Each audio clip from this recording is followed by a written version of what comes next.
कुछ बिंदु आपने बहुत महत्वपूर्ण उठाए हैं।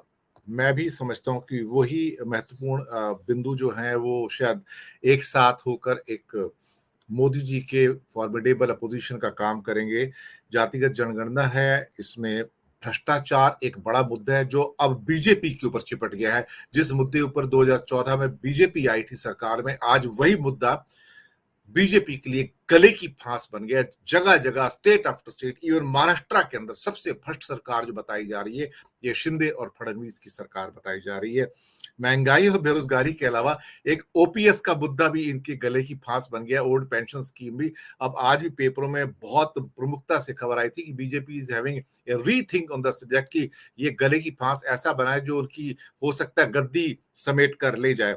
इसके अलावा ऑफकोर्स वो 370, uniform civil code, NRC, CA, Rafale, Pegasus, ये सब प्रोग्राम तो चल ही रहे हैं इनके, वो बैकग्राउंड में चलते रहेंगे। पर अडानी का भी एक मुद्दा है जो शायद प्रमुखता से बाद में भ्रष्टाचार के संदर्भ में निकल कर आएगा, और बीजेपी नहीं चाहती कि इनमें से किसी विषय पर बात हो, पर मुद्दे अब सामने आएंगे। राहुल और प्रियंका की जुगलबंदी ने इस बात को साबित किया है कि जो जनता से, जिन जिन मुद्दों का जनता से सरोकार है, जब वो सामने आते हैं तो पूरी बीजेपी परेशान नजर आती है। अनिल जैन जी, मैं आपकी ऑब्जर्वेशन और टिप्पणी चाहूंगा इस सारे विषय के ऊपर। दिनेश जी, आप ठीक कह रहे हैं कि असली जो चीज होती है वो व्यक्ति नहीं, मुद्दे होते हैं। देश के सामने क्या समस्याएं हैं, जब उनको लेकर के चलेंगे तो आम जनता आपको समर्थन देगी, आपके राजनीतिक दल को समर्थन देगी। और मैं बिलाल साहब की बात से काफी हद तक सहमत हूँ। जो कांग्रेस का क्षरण हुआ या उसका डाउनफॉल कह सकते हैं, उसके बैक में, उसके इतिहास में अगर जाएं तो 80s में जब राजीव गांधी जी की सरकार बनी तो वो बहुत ज्यादा राजनीति में थे नहीं, पहले पायलट थे, और उनके कुछ नए सलाहकार अरुण नेहरू, अरुण सिंह टाइप के जुड़ गए, जो वो खुद भी नॉन पॉलिटिकल सलाहकार थे। और किसी ने उनको कह दिया कि आप ये जो राम जन्मभूमि है इसका ताला खुलवा दीजिए तो आपके साथ जो है बहुत जबरदस्त समर्थन हो जाएगा।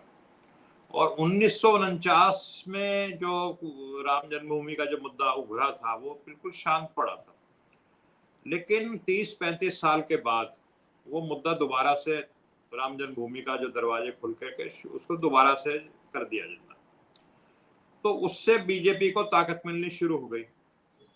दूसरा, जो शाहबानो केस में सुप्रीम कोर्ट का डिसीजन आया, उसको रद्द करके कानून बना दिया, उससे आम हिंदुओं में ये मैसेज गया कि ये तो मुस्लिम तुष्टीकरण करते हैं।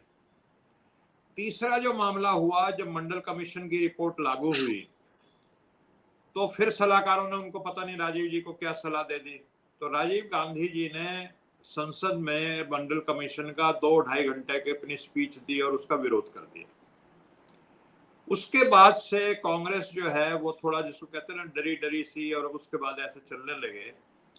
लेकिन मैं समझता हूं कि कर्नाटक के जो चुनाव है, मैंने पहले भी कहा उसको वाटरलू भी कह सकते हैं हम मोदी जी का, लेकिन भारतीय इतिहास में एक नया मोड़ लेके आए हैं, क्योंकि कांग्रेस ने जो रायपुर अधिवेशन में अपने जो प्रस्ताव पास किए और उस पर कहा कि हम जहां तक धर्मनिरपेक्षता है उससे बिल्कुल डट के खड़े होंगे, और जो सामाजिक न्याय का मुद्दा जिसपे पिछले 20-30 साल से कांग्रेस में ढीलापन था, उसको भी दोबारा लिया रायपुर के अधिवेशन में। और फिर कर्नाटक में जो कोलार स्थान, जहां पे पिछले राहुल गांधी के भाषण को लेकर के कंट्रोवर्सी हुई और वो सारा केस जो डिफेमेशन का बना उनके ऊपर, उसी स्थान पे राहुल जी ने जो भाषण दिया उसमें कहा कि हम जातीय जनगणना का समर्थन करेंगे और जितनी आबादी उतना हक, ये उन्होंने एक नया नारा दिया।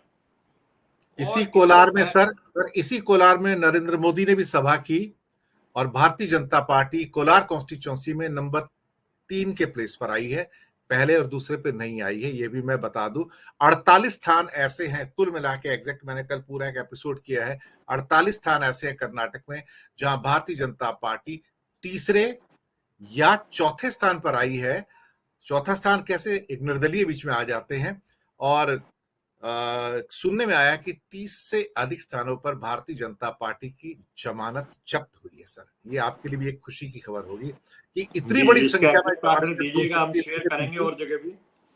तो जी, दिनेश जी, मैं ये कह रहा था कि कांग्रेस एक मजबूत, फिर जो तीसरी बात निकल के आई कि कर्नाटक में जो लोकल लीडरशिप थी, जो कन्नड़ में बात करते हैं हम मतदाताओं से, चाहे उसमें खड़गे साहब हों, डीके शिव कुमार हों, सिद्धारमैया जी हों, तो राहुल गांधी ने as a team, Priyanka Gandhi ने एज ए टीम काम किया और उनको आगे रख के चला। और आप देखिए मोदी जी का जो रथ निकलता है, जो उन्होंने रोड शो किए, येदुरप्पा जैसे बुजुर्ग, जिसके ऊपर पहले भी वहां पे एक वो था कि जी इनका अपमान किया गया है, येदुरप्पा जैसे सीनियर नेता को भी उन्होंने अपने रथ पे अपने साथ खड़ा नहीं किया। सिर्फ मैं रहूंगा, आई मी एंड माई सेल्फ। तो कर्नाटक में जो जिस फर्मनेस के साथ कांग्रेस ने प्रचार किया है, मुझे लगता है कि अब वो कॉन्फिडेंस जो है कांग्रेस का उससे बढ़ गया है और कांग्रेस अपने मुद्दों पे टिकी रहेगी और फर्मली रहेगी। जिस तरह से उन्होंने कहा कि भाई कोई भी उद्दंडता करेगा, चाहे वो बजरंग दल हो चाहे पीएफआई हो, हम उसको बैन कर देंगे। मोदी जी ने उसको मुद्दा बनाने की कोशिश की, लेकिन जनता ने जो थी कांग्रेस की स्टैंड को सपोर्ट किया।